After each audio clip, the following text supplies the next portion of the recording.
Good evening. How are you?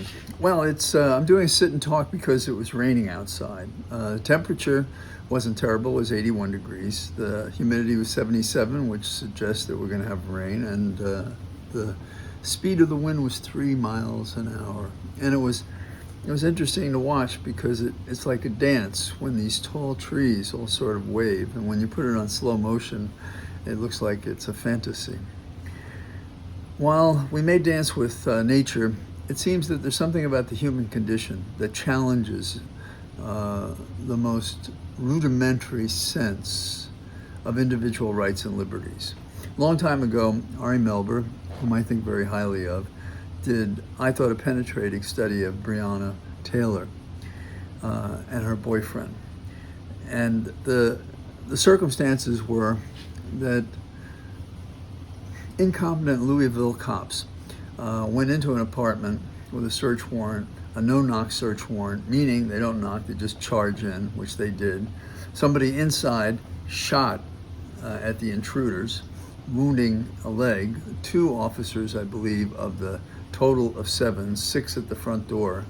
They fired back, and when they did, they hit and killed Breonna. She didn't die instantly. A jury found that she was alive while this was going on, and there was some evidence that the jury considered, that the judge had to consider after the trial, as to whether she was alive or not, because an individual right and civil liberty can only be experienced by a living individual. That's the story. Now, I want to focus on Brett Hankison. He was one of the officers there, and he had prior incidents of not doing the right thing the right way.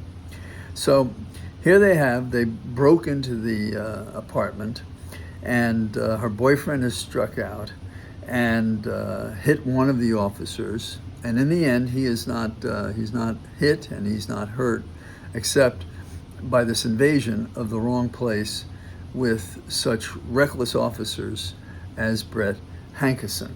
Now, Brett Hankison fired 10 shots through 2 windows along the side of Breonna's apartment from the outside. The other officers came inside. And the windows were covered by blinds. What kind of person shoots at a target they can't see? How is that reckless? And the entire incident, by the way, and there may be some dispute about whether it was 10 seconds or 15 seconds. This entire incident took like 15 seconds. And so the jury was in a place that it appeared to them Breonna was alive when the shots were fired, even though Hankison's shot did not kill her. But there's a legal notion under the statute that was involved that she was seized, in a Fourth Amendment kind of notion. And so her rights and privileges as an individual and a citizen were abridged up to and including her death by the others.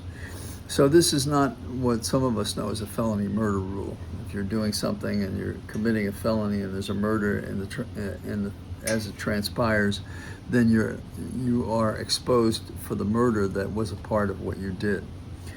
So it's not that. It's a federal statute that's involved. Now, Hankison, I single him out because I'm going to get to a punchline about him, but I think you need to know who he is first, so you can see why I take umbrage at how he's being treated leniently. He was charged in the past with 2 other incidents in which he was reckless. And one, he said he ran past other officers and so forth and was taking over the situation himself, putting everybody at risk. And then there was a second one, and I may put in the link so you can look up these documents yourself. They call them prior bad acts, and they either show a pattern of conduct or a motive and so forth. And apparently this guy, nobody should have ever let him use a gun, and he was impetuous and reckless, and here's the kicker. The government under Trump thinks he should be sentenced, in addition to the time he spent in the case, to a single day in custody. What kind of message does that send? Now, Breonna is a person of color. This incident, and I don't know what Hankison looks like or anything else like that, but it feels strongly that the Louisville PD has the kind of bad past practices that deserve a statement about their bad practices, and the reckoning that has become so absent in our life these days that discourages others and punishes the person involved. I mean, I suppose you could say in some way that Brett is just immune to doing these things right. He shouldn't have a badge. He shouldn't have a gun. He shouldn't be allowed in the street. And what kind of an IQ test is it for people to serve a search warrant? And I say this as a former federal prosecutor who was involved in writing and reviewing and litigating them in court, whether or not probable cause was right or that the right thing was taken.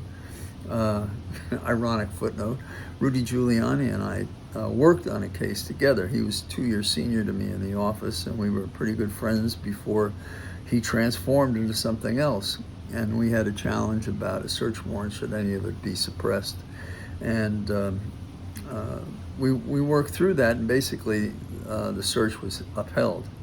So in this case, there's a search warrant. There's an obvious pattern of conduct. No-knock warrants in dangerous neighborhoods are bizarre. And who knows what would happen had her boyfriend not had a gun. Would they have come in and shot him? What would they have done? The whole operation was terribly reckless, and it was very important to punish the people involved. But Trump has an interesting policy. He believes world leaders should not go to jail. He didn't. And I'm thinking of South America, I'm thinking of Netanyahu, nor apparently failed law enforcement officers. The cons are in charge of what is becoming a prison, given the withdrawal of individual rights and liberties in the conduct of the Department of Justice and otherwise. We've especially seen it with the migrants, and now it's spreading out into other areas. There are other things going on, and I may talk about them, but this is a statement about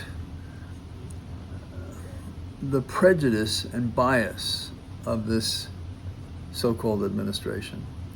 And I am hoping his days are numbered, because we may have some trouble ever restoring this nation to the promise unfulfilled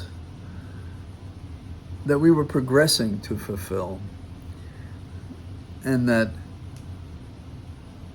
this toxic influence has been introduced into America, and that is Trump and all the people who follow him.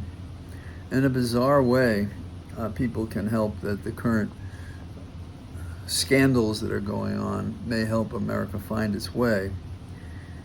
Although once you take away law and order and decorum and respect for one another and an effort to solve human problems in an agreeable way, you enter the zone of chaos, and when you enter the zone of chaos, you enter a place where violence occurs.